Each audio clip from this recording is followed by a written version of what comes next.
Hi everyone, Shirta Quinn here, and in this video we are going to talk about how we made what we called the fire-powered windmill for experiment week. Now, a couple things that you'll need. You need scissors, some tin foil, not a whole lot of it. You'll need some kind of adhesive like Play-Doh or I got this like wax adhesive here.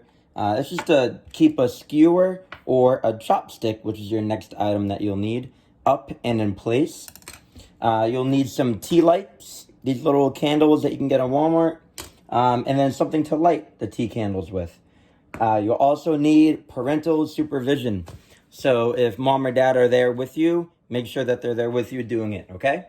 So first thing is first, we gotta make a circle out of the tin foil. So it doesn't have to be a big circle, just kind of like a small circle. And be careful when you're cutting tin foil. You don't want to end up nicking yourself. Now when I come over here, tin foil is not the easiest thing to cut. But if you go slow and you focus, like a ninja, you'll be just fine. You want to make a circle. At least try to make a circle. It doesn't have to be a perfect circle. All right. As you see, like I said, it doesn't have to be a big one. And it also does not have to be perfect either. So you're going to take the scrap, put it off over there. You don't need that anymore. But what you're going to do with your circle now is you're going to make a spiral out of it. Now, if you'd like, you can trace your spiral with a marker and just make a spiral going around it all the way to the middle. But I'm just going to start going in and cutting the spiral out. Now, this may take a little bit. That's okay. It's no rush. See how I'm just kind of going around in a circle? Making sure not to cut any of the edges. I keep spinning the tin foil around and around, creating the spiral effect until I get to the top. And when I get to the top and I'm satisfied with the spiral, I can stop. So there's our spiral. Pretty simple. Now what I like to do to start it off here, the top of it here is flat.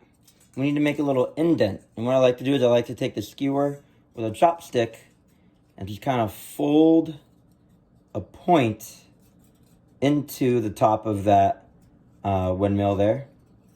Just like this. See how I kind of pinched in a little slot for the chopstick to sit in? It's exactly what you want. So we're going to put that over there. Now we need the adhesive or the base for the chopstick or the skewer to stand on. I got this wax adhesive that I found. And I'm going to put it on the counter right there. I'm going to take the bottom of my chopstick. I'm going to press it in and make sure that it's in firm and it's not going to fall over. There we go. Now you have a standing skewer or a chopstick. Now what you're going to do is you're going to take your little spiral that you made and you're going to measure it. You know what? That looks just about right. I'm going to shave a little bit off the bottom there because I don't want it to go down too low. But as you can see, it gives us still enough room for us to put the tea lights underneath. And that's where the lighter and the tea lights are going to come into play. So I guess you can use 2, 3, 4 tea lights. It doesn't matter. It all works. As long as, like right now I have my windows open, so there's a breeze in here. But you'll see I'm going to take a little board here and cut off the breeze. And you're going to see that the fire, all the heat's going to rise. And it'll start to spin the windmill around. Okay? So I'm going to light all the tea lights here. Probably take a second here because they're brand new tea lights. There we go. There's 1.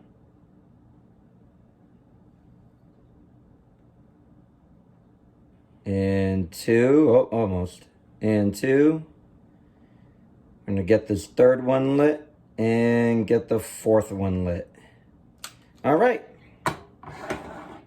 Now, all we're going to do now is we're going to take the tea lights and one by one, we're going to place them like a compass north, east, south, and west, or up, down, left, and right. Put them underneath our windmill. It's already starting to move around a little bit. And we're going to keep it just like that, nice and tight. And look at that. See how it started to spin? So what I'm going to do now, like I said before, I got my windows open and I got a breeze. I'm just going to put this right over here. And you're going to see that it's going to start to spin as the heat starts to rise. Now you may have to give it a little kickstart. If you give it a little kickstart, then it'll start going. And if it doesn't start going, that's okay. You can always try to rearrange the little spiral that you have. Maybe open it up. Maybe you tightened it a little too tight at the bottom or at the top there, and it's not allowing it to spin. Or maybe you need a whole new one overall. So I actually prepared 2 of them.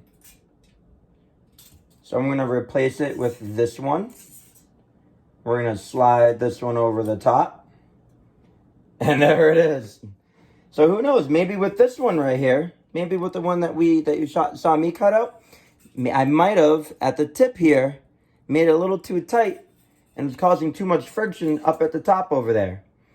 But you see, when you start putting it underneath the fire, all the heat is going to start to rise and it's going to start spinning the windmill just from the heat and from the candles. And the cool thing is, you don't have to use paper for it. Actually, I recommend not using paper because you don't want the paper to catch on fire, but tin foil won't catch on fire. So you don't have to worry about that either. And that is a fire-powered windmill. All right. Have fun, guys.